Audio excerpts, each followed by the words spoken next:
ఇక దళితుల గురించి బీఆర్ఎస్ఏ మాట్లాడాలి.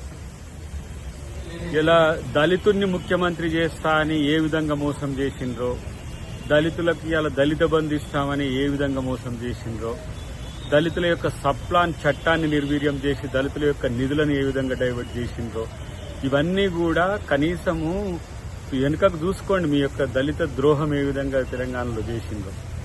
ఇంక ఈ రాష్ట్రంలో, తెలంగాణ రాష్ట్రంలో దళితులకు ద్రోహం చేసిన పార్టీ ఏదైనా ఉందంటే చరిత్రలో అది బీఆర్ఎస్ పార్టీ.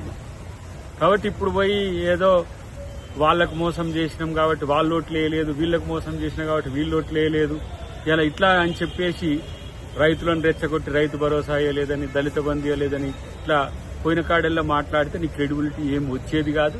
దాంట్లో కొత్తగా మీరు చేసిన విధ్వంసం తాలూకు దళితుల పట్ల మీరు అనుసరించే విధానం, అదే నేరలలో కావచ్చు, రాష్ట్రంలో జరిగిన దళితుల మీద జరిగిన దాడులన్నీ కూడా ఎవరింకా మర్చిపోలే.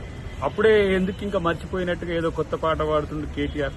కాబట్టి ఒక దళిత ద్రోహ పార్టీగా బీఆర్ఎస్ ను దళితులందరూ కూడా చూస్తారు. కాబట్టి మీ మాటలకు విలువ లేదు.